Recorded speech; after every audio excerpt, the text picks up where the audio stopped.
మీరు చూస్తున్నారు A6 news infrastructure.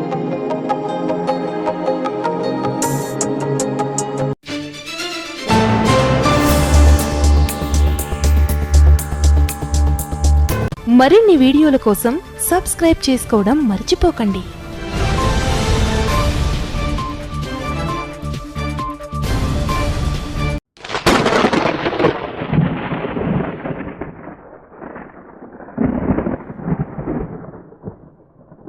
Hello friends, ఈరోజు వీడియోలో దక్షిణ కోస్తా రైల్వే జోన్ గురించి తాజా సమాచారం తెలుసుకుందాం.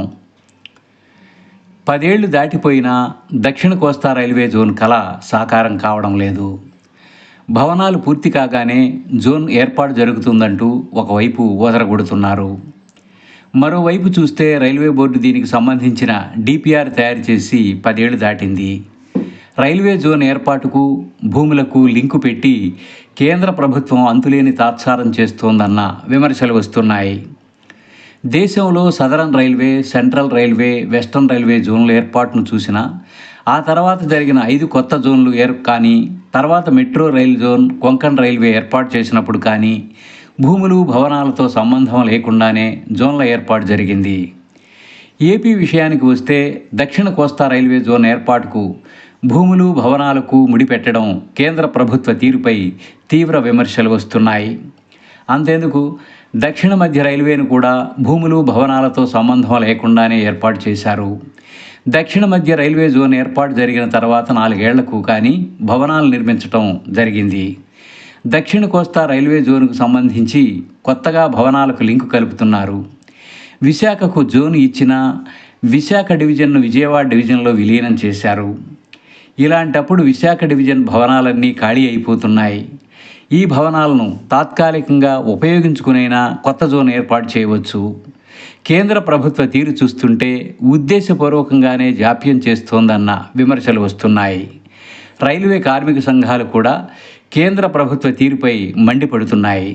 All India railway men federation జాతీయ నాయకులు జోన్ ఏర్పాటులో జరుగుతున్న తాత్సారంపై ఏమంటున్నారో చూద్దాం. ఉత్తరాంధ్ర, ఆంధ్రప్రదేశ్ మధ్య చిరకాల వంచ సౌత్ కోస్ట్ రైల్వే ఈరోజు వరకు కూడా రైల్వే మంత్రిత్వ శాఖ కానివ్వండి, లేకపోతే ప్రధాని మోడీ గారు కానివ్వండి, దాన్ని ప్రారంభించి అక్కడ కార్యాలయాల్లో స్టాఫ్తో పనిచేయించడం ఈరోజు వరకు కూడా జరగలేదు. మరి చట్టం ప్రకారం, లోక్సభలో పాస్ అయిన చట్టం ప్రకారం సౌత్ కోస్ట్ రైల్వే జోను వెంటనే పరిశీలించి దాన్ని ప్రారంభించాలని పార్లమెంట్ చట్టం చేసింది. ఏపీ రీఆర్గనైజేషన్ యాక్ట్లో ఉంది. మరి ఇప్పటికీ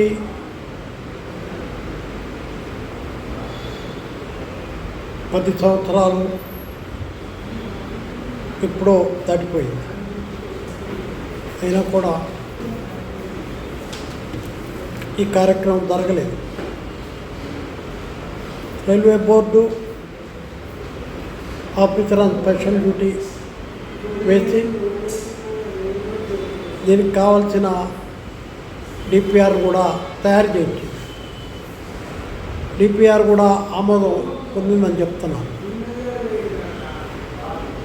ఇంత జరిగిన తర్వాత కూడా భూముల పేరు చెప్పి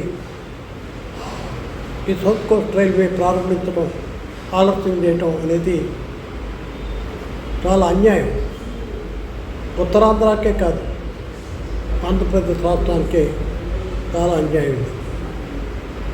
ఎందుకంటే రైల్వేల్లో స్వాతంత్రం వచ్చిన తర్వాత సదర్న్ రైల్వే కానివ్వండి, సెంట్రల్ రైల్వే కానివ్వండి, వెస్టర్న్ రైల్వే కానివ్వండి, ఆ తర్వాత వచ్చిన రామ్విలాస్ పాస్వాన్ గారి టైంలో వచ్చిన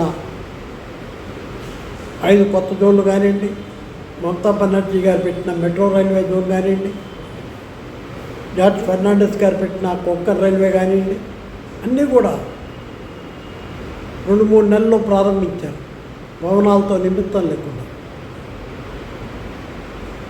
ఉన్న భవనాలనే వాడుకుంటూ కొన్ని భవనాలను అద్దెకు తీసుకుని అన్ని జోనల్ రైల్వేస్ ప్రారంభించబడ్డాయి. ఉదాహరణకి సౌత్ సెంట్రల్ రైల్వే మీరే చూసుకోండి.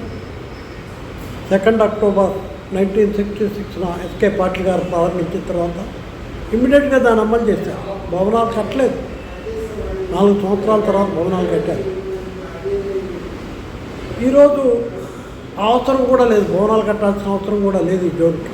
ఎందుకంటే ఉత్తరాంధ్ర వాసుల చిరకాల వాంఛ పేరుతో 100 సంవత్సరాల పైన చరిత్ర కలిగిన వాల్టేర్ డివిజన్ని రద్దు చేసి కొంత పోర్షన్ తీసుకెళ్ళి రాయగఢ కొత్త డివిజన్లో కలిపి, కొంత తీసుకెళ్ళి కుర్దా డివిజన్లో కలిపి, ఆ మిగతా పోర్షన్ ఏదైతే ఉందో దాన్ని విజయవాడ డివిజన్లో కలిపి కొత్త zone Vijayawada division, Guntur division, Guntakal డివిజన్తో కలిపి మరి కేంద్ర క్యాబినెట్ ఆమోదించింది. ఈరోజు అక్కడున్న డివిజనల్ ఆఫీస్ లేనప్పుడు ఆ భవనాలన్నీ ఖాళీ. సుమారుగా 50 ఎకరాల స్థలంలో ఉన్న భవనాలు అన్నీ ఖాళీ అవుతాయి. డిఆర్ఎం ఆఫీస్ ఉండదు, బ్రాంచ్ ఆఫీసర్స్ అక్కడ ఉండరు. ఆ సిబ్బంది అంతా విజయవాడ రావాలి, లేదా కొత్త జోనల్ ఆఫీస్కి ఆప్షన్ పెట్టుకుని జిఎం ఆఫీసు, పిహెచ్ఓడీలు, అన్ని డిపార్ట్మెంట్లు పిహెచ్ఓడీలు ఉంటారు కాబట్టి వాటికి ఆప్షన్ పెట్టుకుని అక్కడే ఉండాలి. ఆప్షన్ పెట్టుకుని రాయగడ్డ వెళ్ళేవాళ్ళు వెళ్ళిపోతారు, ఈస్ట్ కోస్ట్ రైల్వే వెళ్ళేవాళ్ళు వెళ్ళిపోతారు. కాబట్టి పెద్ద ప్రాబ్లం లేదు. ఎంతమంది స్టాఫ్ కావాలో డిసైడ్ చేస్తారు గెజిటెడ్ ఆఫీసర్, ఎంతమంది నాన్ గెజిటెడ్ ఆఫీసర్లు కావాలో ఓపీ డిపిఆర్లో రాయటం కూడా జరిగింది. స్టాఫ్ ప్రాబ్లం లేదు, బిల్డింగ్ల ప్రాబ్లం లేదు. మరి భూమి ప్రాబ్లం ఎక్కడి నుంచి వచ్చింది? భూమి ఇవ్వకపోయినా పర్వాలేదు, ఇచ్చినా పర్వాలేదు, తీసుకుందాం.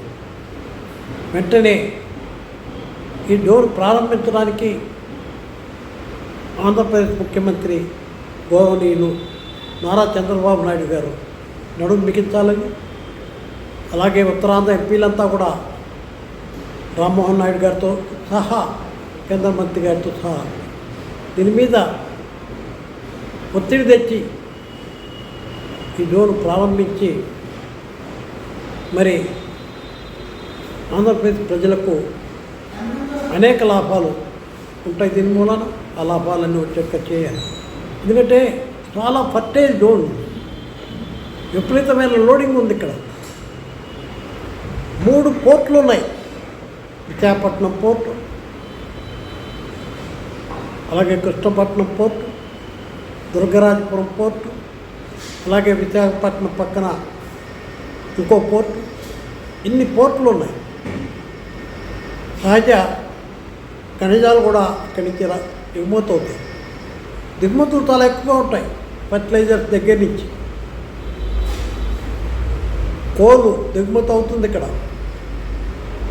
ఇలా అన్ని రకాలైన మరి ఆదాయాలు జోన్లో వస్తాయి. ఇదే కాకుండా ప్రయాణికులు విపరీతం, ఆ సంఖ్య మనం లెక్కించలేము. ఎన్ని ట్రైన్లు వేసినా విశాఖపట్నం నుంచి మనకి ఖాళీ ఉండలేదు. 3 నెలల ముందు కూడా రిజర్వేషన్ దొరకదు.